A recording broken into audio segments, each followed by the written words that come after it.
Hello, Washam here, and welcome back to some more Higurashi When They Cry. Let's continue. My voice went weird there. At first, I thought it was a dream. I was staring at this strange sheet, not really understanding what it was. That was all. I didn't go after it, nor did I ridicule it. The fact was that the boring view was the ceiling of my own room, but I didn't realize that for a fairly long time. Yes, I thought I'd been dreaming, but I'd actually been staring at the ceiling the whole time. Something gives me the feeling that you won't really be able to stand up to any questioning at all. Lethargy induced by the voices of the cicadas. Even after I realized I was awake, I couldn't draw forth the energy to sit up. Everything I could see, everything I could hear, everything was like a television broadcast that had already ended. It was hot. So hot I could choke on the heat. My back was moist with night sweats, and it felt gross. Unable to endure it any longer, I tossed my feet on, and finally blood started coursing through my brain. I lazily recalled the long day I had yesterday. The reality, as I lay here listening to the voices of the cicadas, and yesterday, so different from it. In order to kill Satoko's uncle, I had rehearsed, formulated a plan, and dug a hole. It was very hot, and I was tired, wasn't I? When evening came, I went to school and called him out on the phone. I panicked for a moment when he asked where the police station was, but it worked out. And then I awaited him, and swooped down. I couldn't remember any more what sort of emotions I'd let control my body. In any case, it didn't go smoothly, but I did it. It was very hard to dig the hole for my body. That feel of the rain pelting down on me, I don't think I'll ever forget it. The rain, the mud, and the sprays of blood. The sensation of floundering in a swamp. When I met Sakana-san on the way home, that wasn't good, no matter how I interpreted it. It was the most misfortunate and uncalculated thing that had happened that night. Everything would have been perfect if only I hadn't encountered her. Ah, don't worry, she'll be gone now. But still wondering what happened in the first one because the whole barrel oil thing didn't happen in the first game. She just disappeared. Hmm,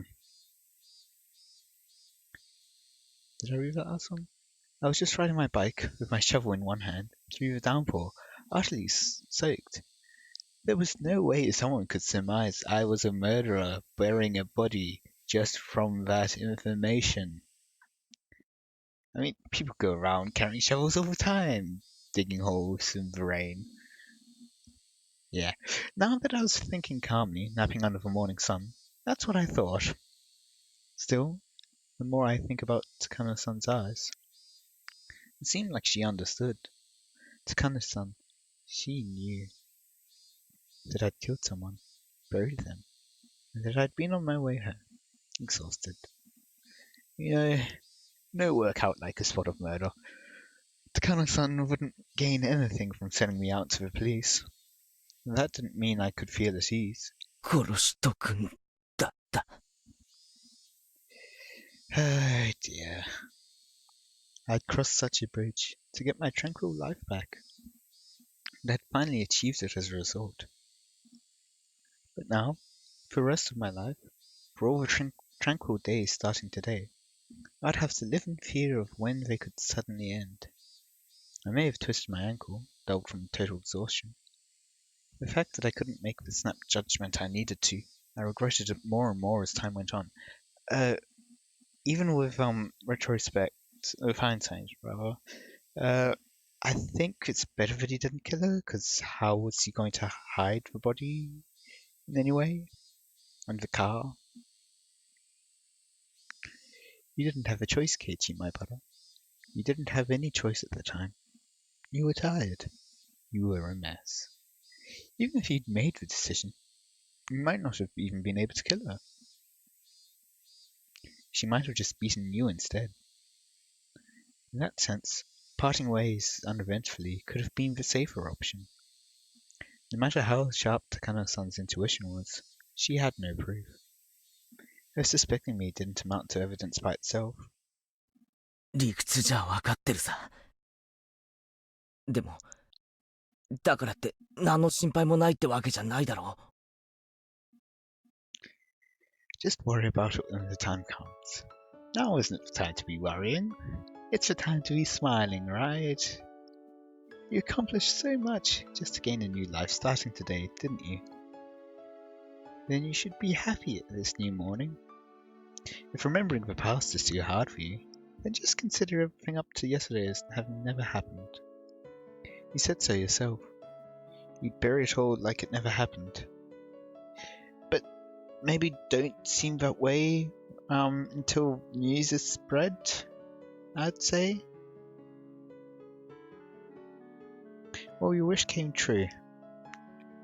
Everything before yesterday never happened.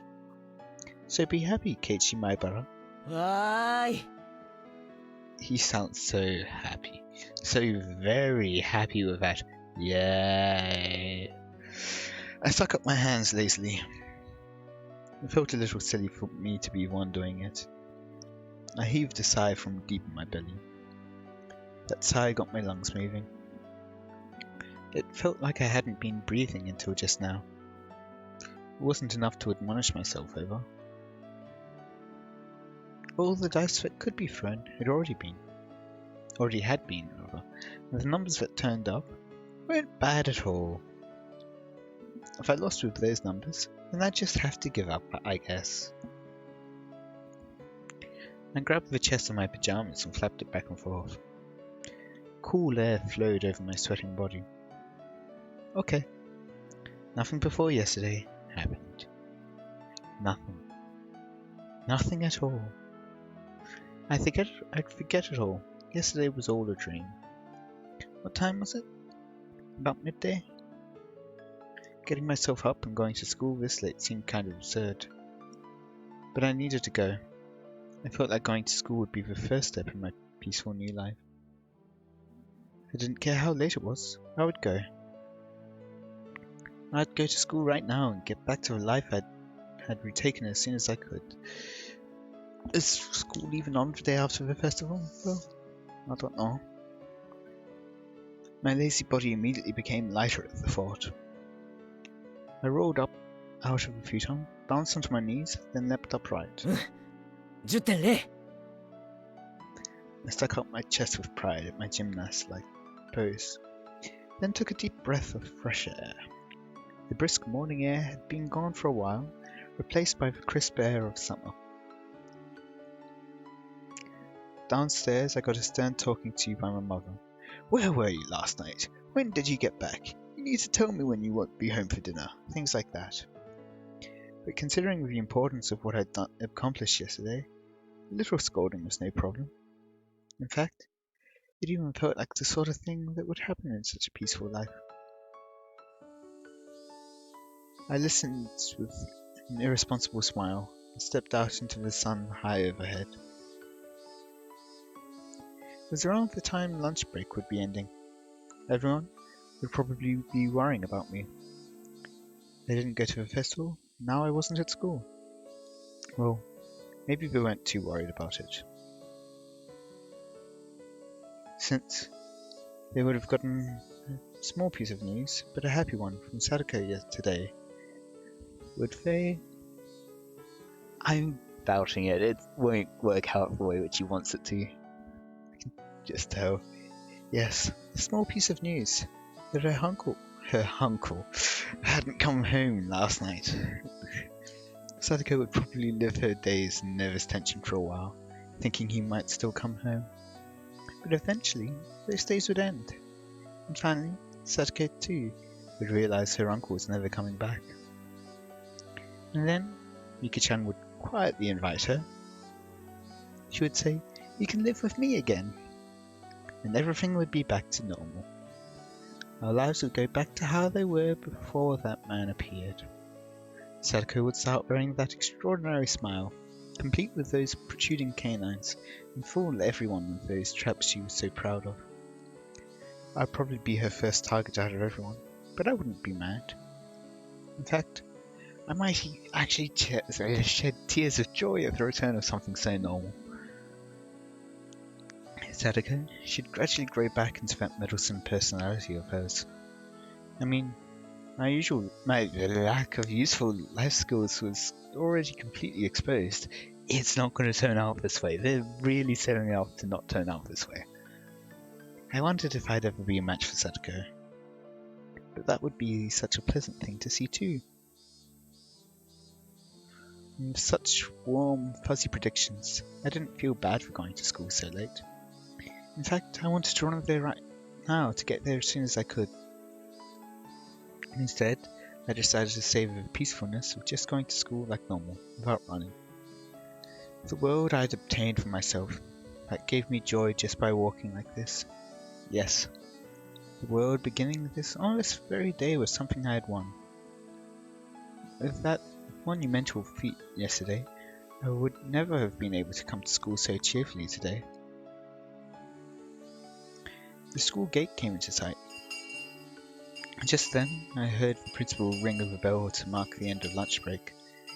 It was a clear, refreshing sound. I stopped despite myself, and let myself take it in. Tap. I had stopped suddenly, so there was an extra footstep. Oh, this again. Oh. Is this like the devil as Mion described it? Maybe. It's like there's so many things, like the whole dying before she was dead thing, which happened last chapter, in like chapter 2, where it seemed very supernatural and all.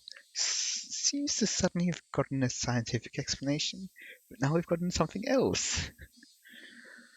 With a noise, the blessedness I was feeling throughout my whole body withdrew into any pore it could find, and as if to replace it, I felt like, oops, hundreds of hairy caterpillars were climbing up my feet. I turned back, but of course, nobody was there. A single footstep could easily be in my imagination, but the footstep felt so ominous. That extra footstep I had heard after seeing Takanos stand up last night. With everything that had happened on that insane night, I didn't mind something like this had happened once. Like that happened once. Happening once. How many times did I mess that up? It had been a hell of a night after all. In fact, having just one hallucination was pretty fortunate. Those footsteps should have ended with yesterday, so if I heard them again today, there was really only one thing it could have meant. Last night still wasn't over. It was still going. I mean, I'm pretty sure it's daytime by now, so last night isn't still going, but yeah, still, that insane night, forever. A step I heard, just that one extra footstep, was quietly ridiculing the nonsensical notion. But then, okay, back to chapter 1. Was that Renner then, with the extra footstep in the supermarket? Or was these two things completely different? Is this Renner again? Is this something else, which is both times? Oh, what's the name of the thing? Uh, is it Hoyashiro somewhere? Both times, maybe? When Hoyashiro told Reno what he did, maybe? The world starting today was completely different from the one that ended yesterday. My classmates playing in the schoolyard all vanished inside like the tide going out. When I approached the school, it felt like that warm, fuzzy scene had ended, and it didn't feel good. At the entrance, I took a quick look in everyone's shoebox. Sadako Hojo. She was here. Mion was here too. And Reina, of course. Even Rika-chan is here. Tomita-kun and Okamura-kun were here. In fact, I didn't see any missing classmates. If there were shoes missing, they would have to be my own. I took my shoes off and stuck them in, then took out some slippers. There wasn't a single pair left on the shoe boxes anymore. With that, they returned to their rightful state.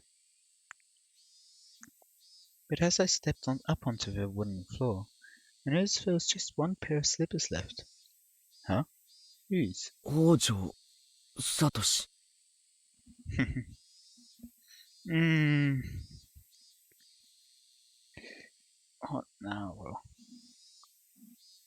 Satoshi, who had never been to school since disappearing last year. Until now, he had committed the exact same act of violence, but I guess in the end, it went differently. Maybe not yet, because he only disappeared a few days afterwards. There's still time for you to disappear. You couldn't make it to school, but here I am. I didn't repeat the same mistake you made. I wasn't about to let myself feel superior about that. In fact, I felt an odd sense of familiarity with him. A misfortunate bond with someone I'd never met due to following the same fate. I headed down the hallway towards the usual classroom. It felt like it had been a whole year since coming here.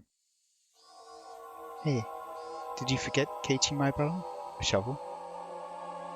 Satoshi didn't really disappear on the night of Higurashi, did he? As I was saying, Satoshi Hojo disappeared a few days later, on Satoku's birthday, if I was right. I didn't know what day it was, but I couldn't say for sure I'd avoided Satoshi's failure unless I remained here past that day. I was still living in that night of insanity. The teacher still hadn't come to the classroom.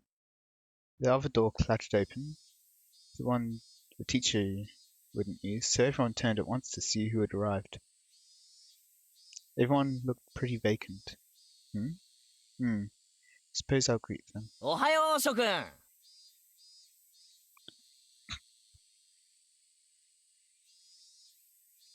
Why would they be looking vacant?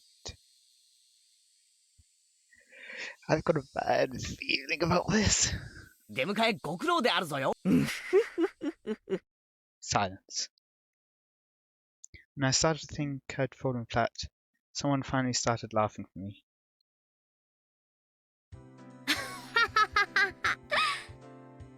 How false was it, Leon? おはようケイちゃん今朝も飛ばしてるね That's what a sleep-in does for you. 飛ばしてるねケイチくんまだお祭り気分が抜けてないのかもしれないは Hearing Mion and Rena's cheerful voices made me realize how dumb those dark feelings I'd been having at the entrance really were. おいおいお祭り気分ってそもそも俺 At the festival at all, remember? Before I could say that, Rika-chan smiled at me. ケイチはちゃんと僕の演舞見ててくれましたですか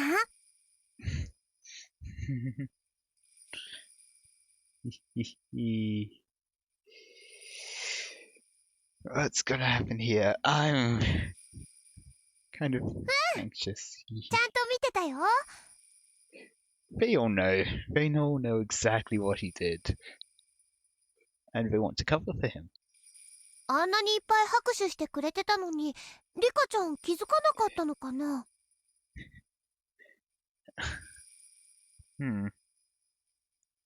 ケイちゃんにシオンのやつがちょっかい出してきたのを無視してね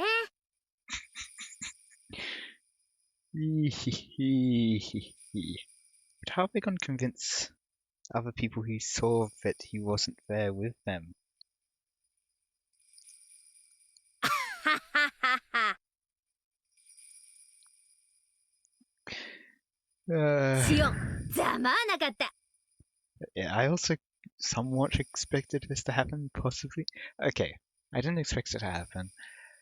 I thought it was a possibility, maybe. いい気分。 Mion starts laughing at the memory. She slaps me a few times on the back. それで、あの射的屋の対決って結局どうなったんですか？ Tomita-kun was facing me and talking.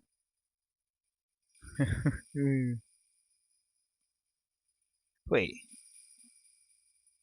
I mean, if there is like magic kind of stuff involved, is it possible that in a way all routes are happening? And somehow he's able to be in two places at once, in a way? Two Keichis? Perhaps? Maybe not. There was nobody behind me. Wait, two Keichis, the extra footstep. I might be on something here, I might be completely off. I guess I'll find out. Maybe never. That meant she was talking to me? あれは結局、富田家がビリだったのですよ。He's dead now. みんなで楽しく罰ゲームをしましたです。Yep. Uh-oh. Something I didn't notice. He turned up dead last.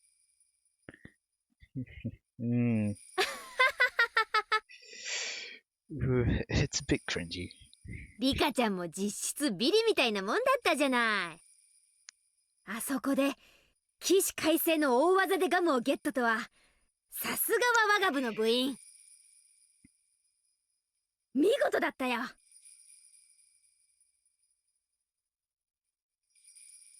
Crying at a time like that is a feature only Furude would be allowed to do. Oh yeah, I remember that. That was funny. Said Okamura-kun, breathing heavily from his nose. In my direction. Everyone laughed. If anyone but Rika-chan had done it, it would have been against the rules. Rika-chan gave one of her Nipa smiles as she listened to it. In my direction.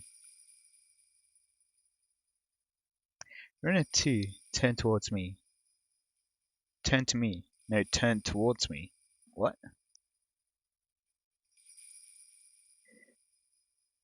I'm guessing he's insinuating that it's not. It's like communication at someone who's in his place and not with him.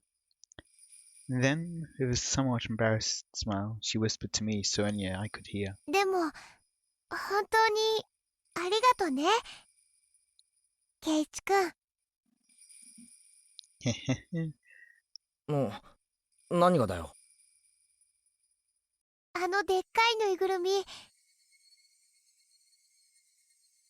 すっごく嬉しかった。Okay, I think my idea of the two Keichis is somewhat gaining ground. Oh, also, last chapter 2 of Mion, seemingly, like, she attacked, well, Mion was dead to begin with, and she attacked, Keiichi and Shion. I was thinking perhaps it was something to do with them being twins, but if there is in fact something else which is causing a group of two, because these are exactly the events which happened in the second chapter. I don't, because there'll be things where if he wasn't there, they would have been changed slightly, like the whole giant stuffed animal, like the fact that she got it.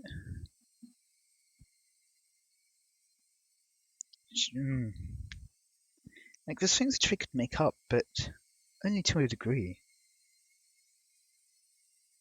Unless someone who knew the other past was able to tell them somehow. 大事に枕元に置いてるんだよ。ちゃんと寝る前にお休みのキスしちゃった。はう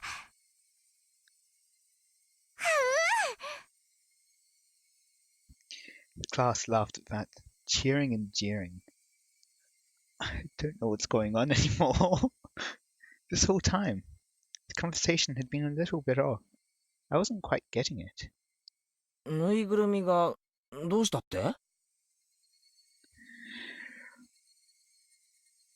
うしたって、ほら、昨日のお祭りでみんなで頑張って落としたよ。I think you should ask Mion separately from everyone else. でっかいぬいぐるみ。でっかいぬいぐるみ。Rena seemed taken aback, but when she answered, she did it with a smile. なかなか倒せないから額を狙ったり素早く何発も撃ったりしていろいろと試したんだよね。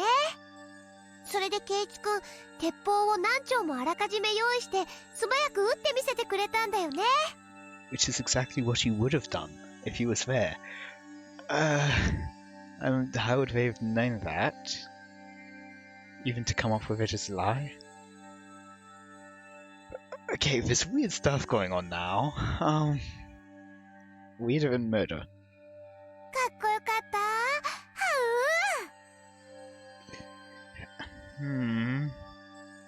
I don't know where to go with this.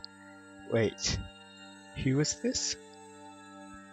あの後の飲み会でさ、町内会の会長連中にもケイちゃんの評判すごく良かったんだよ。ケイちゃんの売り工場に惚れたって騒いでたのは子供会の君吉徳蔵会長だったかな。次の祭りではぜひケイちゃんに何店舗か任せたいって言ってた。徳蔵はお祭りの実行委員会の模擬店部長さんなのです。 My Barak-san is great at making things sound good, isn't he? Another thing which happened in the festival last time? Yep, whenever he talks about something, it seems a lot better than it actually is.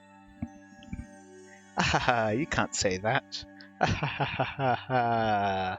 ケイチくんって売り子さんの才能があるんだね。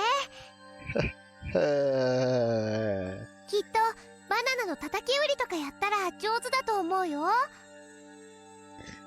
Okay, now imagine him going, but wait, there's more. さっきから何の話だよ。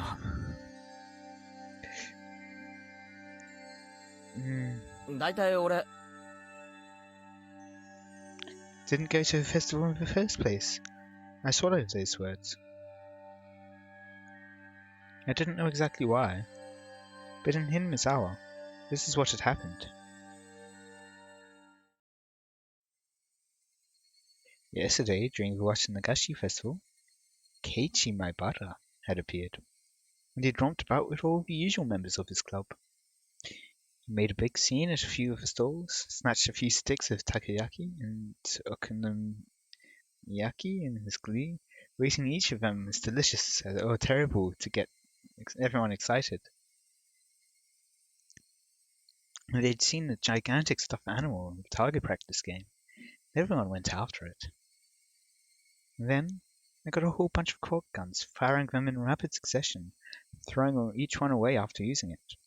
And admirably, I shot down the biggest stuffed animal there. And then I gave the stuffed animal, my proof of victory, to Rena as a gift. And then our fun came to a close and we had to go see Rika-chan's offertory dance. There was a ton of people squeezed in there, and we all got separated, but we each managed to get into good positions to cheer Rika-chan on from. But then, in the middle, when Shion came up and asked me to go hang out with her instead of watching the dedication dance, I refused, and stayed put, watching the dance until the very end. So not the same as the second route. But in that case, what happened with those two, the Tomitaka-san and Takano-san? Did they go into the warehouse? Perhaps? And Shion as well. What happened? But who? Who was that? Well, everyone's been saying it, haven't they? Keiichi Maibara. I had an urge to yell in anger at my classmates for having so much fun talking about festival yesterday with Keiichi Maibara. What the hell are you guys even talking about? Far stronger than that feeling, though, was the sheer uncanny nature of this reality I couldn't understand. A Keiichi Maibara, who wasn't me, was in Hinamizawa yesterday. As I threw away my humanity, turned into a demon, and was busy beating Sachiko's uncle to death, I was having a great time at the festival last night. What the hell? I had to suffer through so much, desperately holding back tears, getting so worn out in that downpour, digging holes, chasing, beating, killing, dragging and burying. Who was this Keiichi Maibara who had ignored me and spent such a fun, carefree time at the festival, damn it? Well, that same Keiichi Maibara who gave you a alibi. Who the hell stood in for me as I put my life on the line working so hard to achieve this treasure-like everyday life? If there was another Keiichi Maibara besides me, then what was I? Is perhaps the fake or the dead Takano-san, the other Takano-san thing which has been created in one of the slides? In any case, I'll leave it there on that question for today. I hope you all enjoyed. Let me know any feedback you have in the comments. And until next time, see ya.